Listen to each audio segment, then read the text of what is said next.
नमस्कार। आज आप सभी दर्शकों का S25 पर हार्दिक स्वागत है। आज हम चर्चा करेंगे अपने अगले नक्षत्र के बारे में, जो कि है पूर्व भाद्रपद नक्षत्र।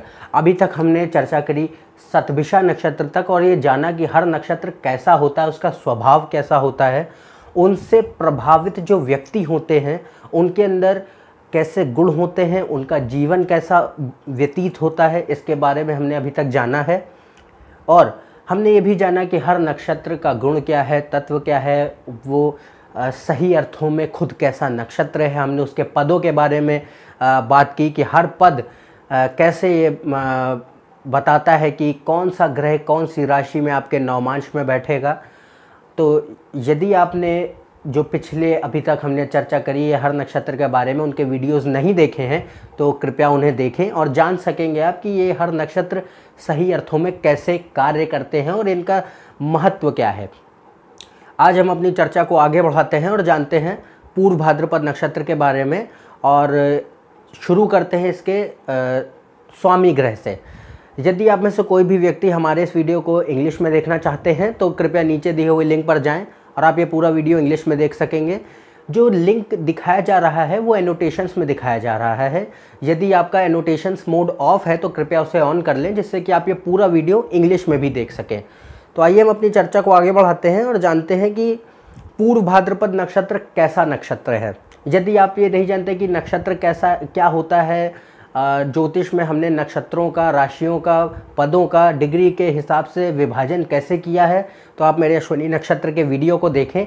उसमें मैंने ये सारी बेसिक चीज़ें बहुत आसानी से सरल भाषा में विस्तार से समझाई हुई हैं, जिससे कि हर व्यक्ति आसानी से समझ सके और ये जान सके कि ये सही अर्थों में क्या है।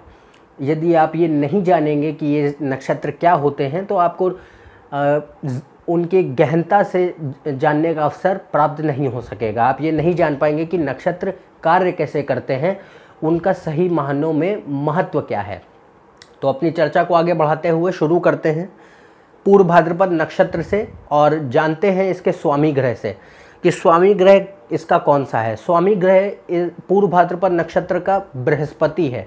बृहस्पति इसका स्वामी ग्रह है और इसकी जो डिग्री के हिसाब से अवधि है, ये शुरू होता है 20 डिग्री 1 मिनट कुंभ राशि में और समाप्त होता है 3 डिग्री 20 मिनट मीन राशि में। तो ये नक्षत्र 20 डिग्री 1 मिनट कुंभ राशि से लेकर 3 डिग्री 20 मिनट मीन राशि तक फैला हुआ है।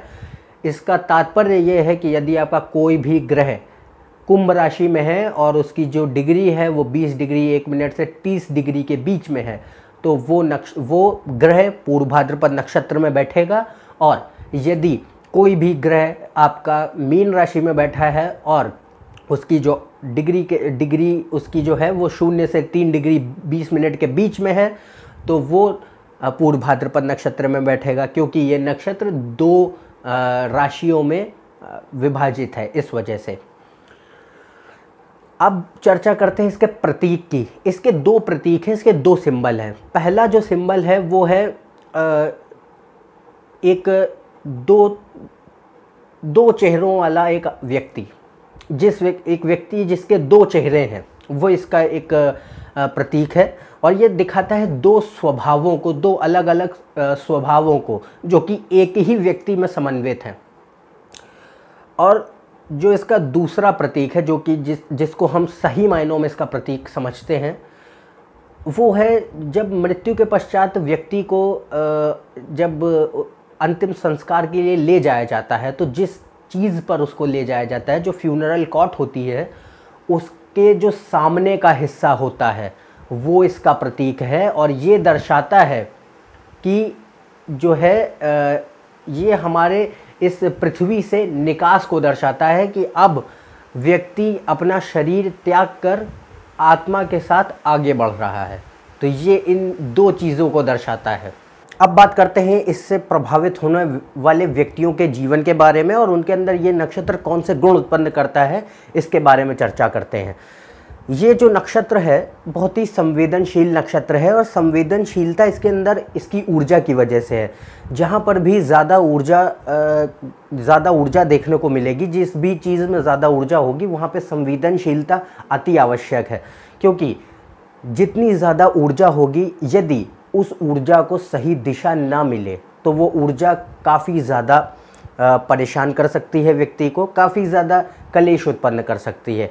ये नक्षत्र खास तौर से ऐसा ही नक्षत्र है क्योंकि इसमें ऊर्जा बहुत ज़्यादा है। हमने चर्चा की थी अश्लेषा नक्षत्र में कि अश्लेषा नक्षत्र के व्यक्ति बहुत ऊर्जावान होते हैं और अश्लेषा नक्षत्र के अंदर बहुत ज़्यादा ऊर्जा होती है, बहुत ज़्यादा एनर्जी होती है। पर पूर्व भाद्रपद नक्षत्र में अश्लेषा से भी ज़्यादा एनर्जी है, अश्लेषा से भी ज़्यादा ऊर्जा है। और यदि इस ऊर्जा को सही दिशा ना मिले, सही निर्देश ना मिले, तो व्यक्ति का जीवन बहुत संकट में बीत सकता है, काफ़ी ज़्यादा परेशानियां आ सकती हैं।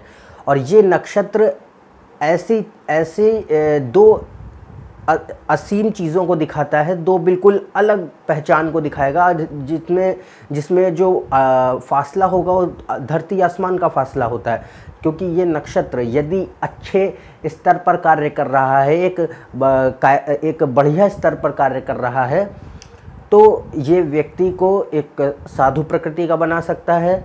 और अन्यथा ये यदि एक निचले स्तर पर कार्य कर रहा है तो व्यक्ति को अपराधी भी बना सकता है। तो आप देख सकते हैं कि इस ऊर्जा के कारण यदि इस ऊर्जा का सही नियंत्रण ना किया जाए तो व्यक्ति को ये किस छोर, एक दूसरे, ये एक छोर है और ये दूसरा छोर है, तो दोनों छोरों को ये दिखाता है कि ये एक कोना, ये दूसरा कोना, ये एक एंड, ये दूसरा एंड, तो ये दोनों में बहुत बड़ा फासला है, बहुत बड़ा अंतर है।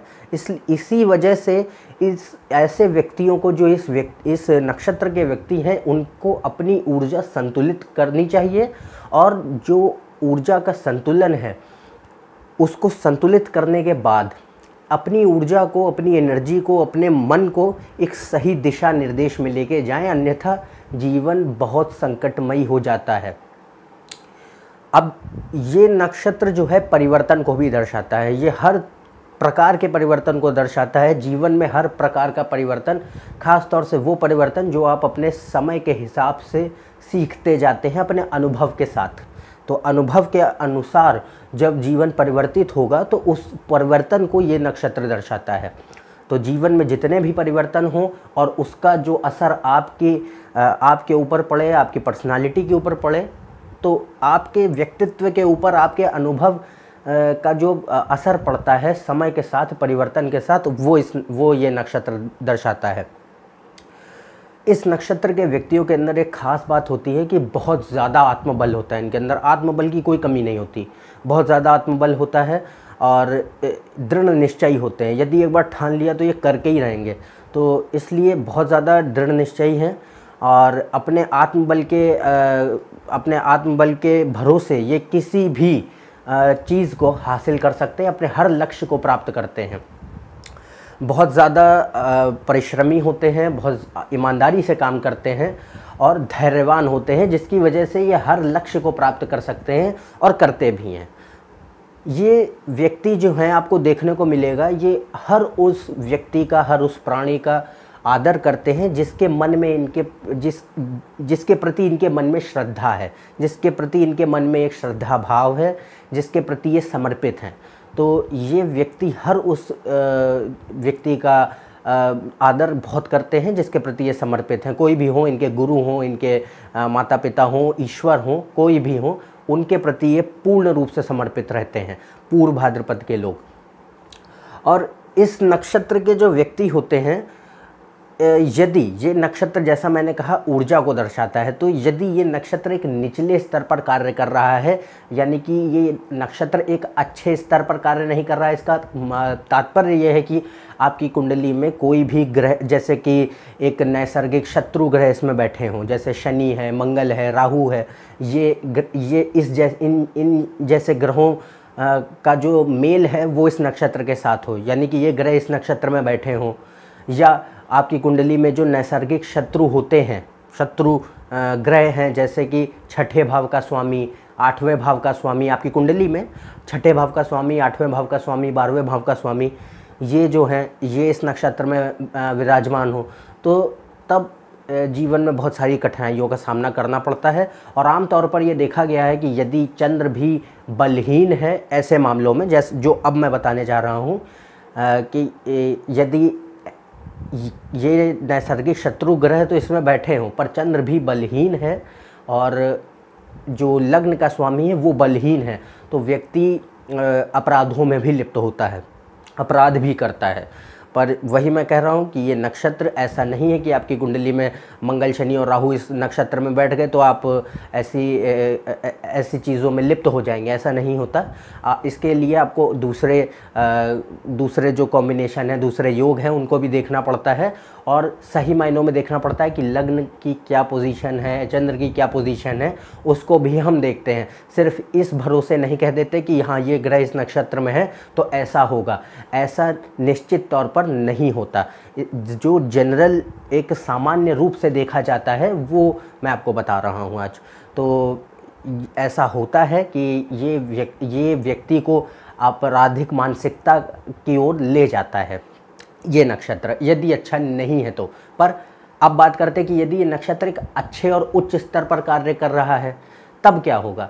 तब जो है ये व्यक्ति को, जैसे कि खास तौर से यदि इस नक्षत्र में बृहस्पति, केतु और चंद्र जैसे ग्रह बैठे हों, तो तब व्यक्ति की जो मानसिकता होती है आध्यात्मिक मानसिकता का व्यक्ति होता है, आध्यात्म की ओर बढ़ता है, अपने आप को अध्यात्म की ओर ले जाता है और आत्मसंयम से आध्यात्म की ओर बढ़ता है। और जो है जितने भी हमारी भौतिक वस्तुएं हैं, जितना भी हमारा भौतिक क्षेत्र है, उससे फिर उसे वैराग्य होता है और आगे की ओर बढ़ते हैं।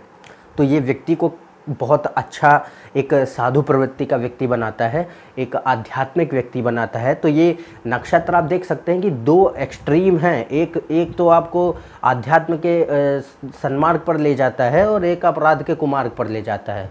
तो आप देख सकते हैं कि कितना बड़ा फासला है सिर्फ एक नक्षत्र के अच्छे या बुरे होने से। फिर यदि ये जो व्यक्ति होते हैं ना, इनके ये पूर्व भाद्रपद के, इनके अंदर जो है इनको आप पहचान नहीं पाएंगे आसानी से, क्योंकि जैसे मैंने बताया कि इसका जो प्रतीक है वो एक दो चेहरे वाला एक व्यक्ति, वो इसका प्रतीक है। तो उसी हिसाब से ये जो व्यक्ति होते हैं इनके दो चेहरे होते हैं, रियलिटी में नहीं, पर एक ऐसा होगा कि प्रतीत तो कुछ करेंगे पर होंगे कुछ और। तो इसलिए इनका जो स्वभाव होता है वो हम आसानी से पता नहीं कर पाते कि है क्या। सामान्य रूप से जब पब्लिक लाइफ में होंगे, लोगों के सामने होंगे, समाज में होंगे, तो ऐसा प्रतीत करेंगे कि जैसे बहुत सीधे साधे हैं। अपना जो इनका चेहरा होगा बहुत सीरियस सा चेहरा बना लेंगे, गंभीर सा चेहरा बना लेंगे, घबराए हुए से रहेंगे। पर जब इनकी प्राइवेट लाइफ देखते हैं, जब इनके पर्सनल लाइफ में जाते हैं, तो आपको पता चलता है कि इनके अंदर बहुत सारी विशेषताएं हैं और ऐसा विशिष्ट जीवन जीते हैं कि आपको अंदाज़ा भी नहीं होता। जो आपने नहीं सोचा होता है वो सारी चीज़ें घटित होती हैं इनके जीवन में, वो सारी चीज़ें इनके जीवन में उत्पन्न होती हैं, इनके जीवन में होती हैं। तो ये इनका जो व्यक्तित्व है वो काफ़ी ज़्यादा द्विस्वभाव व्यक्तित्व होता है, दो स्वभावों वाला। सामने प्रतीत कुछ और करेंगे पर असलियत में कुछ और होंगे। तो ऐसा एक व्यक्तित्व है। और इस नक्षत्र में जैसा कि ऊर्जा इस नक्षत्र का एक महत्वपूर्ण अंग है, इस वजह से हर प्रकार की काम विकृति इस नक्षत्र में उत्पन्न होती है, हर प्रकार की। और ये इस नक्षत्र से प्रभावित होने वाले व्यक्ति बहुत ज़्यादा इनको अपने पछतावे का एहसास होता है, इनको पछतावा होता है अपनी हर उस गलती का जो इन्होंने अपने जीवन में की, चाहे वो छोटी से छोटी क्यों ना हो। ये तो एक, अगर हम मनोवैज्ञानिक रूप से देखें तो हर अपराधी को, जब तक कि वो बहुत बड़ा कोई सनकी ना हो तब तक ऐसा नहीं होगा। पर यदि हर किसी अपराधी को भी आप ले लें तो एक मनोवैज्ञानिक तौर पर देखें तो अपराध करने के पश्चात उसे भी अपने मन में पछतावा होता है कि काश उसने ऐसा ना किया होता। पर हम यहाँ इस नक्षत्र तक सीमित हैं, इसलिए हम ये बस यही इस नक्षत्र से पता कर पाते हैं कि इन व्यक्तियों को पछतावा ज़्यादा मात्रा में होता है। ये गलती कर देते हैं पर इनको पछतावा होता है, भले ही एक छोटा सा झूठ भी क्यों ना बोल दें, तो पछतावा होता है और उसको सुधारते भी हैं अपने जीवन में ताकि वो गलतियां फिर से ना करें। तो ये एक अच्छी आदत हम कह सकते हैं कुछ मायनों में। तो ये थे इनके इन व्यक्तियों के, इस नक्षत्र से प्रभावित होने वाले व्यक्तियों के गुण और इनके जीवन में कौन कौन सी घटनाएं घट सकती हैं उनके बारे में हमने जाना। अब जानते हैं कि ये नक्षत्र खुद कैसा नक्षत्र है। पूर्व भाद्रपद जो नक्षत्र है वो एक पुरुष नक्षत्र है और इसका जो गुण है वो है सात्विक। सात्विक से आप आश्चर्यचकित हो गए होंगे कि हाँ ये इतनी सारी ऐसी नकारात्मक चीज़ों को संबोधित करता है और तब भी इसका गुण सात्विक है, इसका तो गुण तामसिक होना चाहिए। सात्विक वो गुण है जो कि पवित्रता को दर्शाता है, शुद्धता को दर्शाता है। इसमें तो शुद्धता जैसे कोई गुण नहीं, पर जो कारण है इसके पीछे इसको सात्विक गुण देने का वो ये है कि इस नक्षत्र में सबसे ज़्यादा क्षमता होती है वैराग्य की। ये जो नक्षत्र के व्यक्ति होते हैं बहुत ज़्यादा हठी होते हैं। यदि इन्होंने एक बार सोच लिया तो वो करके छोड़ते हैं, चाहे वो सही हो या गलत। तो इनके अंदर वैराग्य की एक बहुत ज़्यादा क्षमता होती है। इस नक्षत्र में वैराग्य की क्षमता होती है, विच्छेद की क्षमता होती है, वियोग की क्षमता होती है। हर चीज़ से कट सकते हैं, ये नहीं कि मोह में फंस जाएं। तो जो चीज़ मोह में ना फंसे वो शुद्धता की पहचान है, वो सात्विक गुण की पहचान है। इसलिए इसको सात्विक गुण में रखा गया है और इस नक्षत्र में उदारता बहुत होती है। इस वजह से भी इस नक्षत्र को सात्विक गुण में रखा गया है। अब जानते हैं इसका तत्व क्या है। इसका जो तत्व है वो है आकाश तत्व। आकाश तत्व वो तत्व है जो हर अन्य तत्वों से आसानी से मिलजुल सकता है। बहुत ही मिलनसार तत्व होता है, आसानी से कार्य कर सकता है अन्य तत्वों के साथ। तो बाकी अन्य तत्व हैं जो कि अग्नि, जल, वायु और पृथ्वी हैं, तो उनके साथ बहुत आसानी से मिल सकता है, घुल सकता है। वो है तत्व आकाश तत्व। तो इसका तत्व आकाश है। अब बात करते हैं इसके पद की। हर नक्षत्र में हमने जाना है कि 4 पद होते हैं, इसमें भी 4 पद हैं। पर पद के आधार पे हमें पता चलता है कि नवमांश में हमारा कौन सा ग्रह कौन सी राशि में बैठेगा। इसलिए नवमांश की जो संरचना है वो पद के आधार पर ही होती है। इसलिए यदि आपका कोई भी ग्रह, आप अपनी कुंडली में से देख सकते हैं, जान सकते हैं कि यदि आपका कोई भी ग्रह पूर्व भाद्रपद नक्षत्र में बैठा है और पूर्व भाद्रपद नक्षत्र पहले पद में है, तो नवमांश में उस ग्रह की जो राशि होगी, नवमांश में जो वो ग्रह जिस राशि में बैठेगा वो होगी मेष राशि।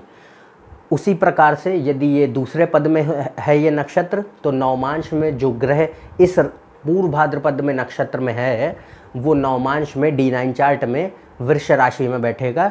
और उसी प्रकार से यदि तीसरे पद में है तो नवमांश में वो ग्रह मिथुन राशि में बैठेगा। और यदि उसी प्रकार से यदि ये चौथे पद में है यानी कि 4th में है, तो फिर जो है ये D9 में नवमांश में कर्क राशि में बैठेगा। तो हमने ये जाना कि ये पूर्व भाद्रपद नक्षत्र क्या है, इसका स्वामी ग्रह कौन है, इसकी जो अवधि है डिग्री के हिसाब से क्या है, इससे प्रभावित होने वाले व्यक्तियों के अंदर क्या गुण होते हैं, ये खुद कैसा नक्षत्र है और इससे प्रभावित होने वाले व्यक्तियों का जीवन कैसा होता है, हमने उसके बारे में चर्चा की। हमने जाना इसके पदों के बारे में, इसके गुण और तत्व के बारे में। तो यदि आप हमारे इस चैनल पर नए हैं तो कृपया नीचे दिए हुए सब्सक्राइब बटन पर सब्सक्राइब करें। ज़्यादा जानकारी के लिए आप मेरे फेसबुक पेज पर भी जा सकते हैं। कोई प्रश्न पूछना चाहते हैं तो आप मेरी मेल आईडी पर आप मुझे मेल कर सकते हैं। मेल आईडी डिस्क्रिप्शन में लिखी हुई है, आप उस पर मुझे मेल करें।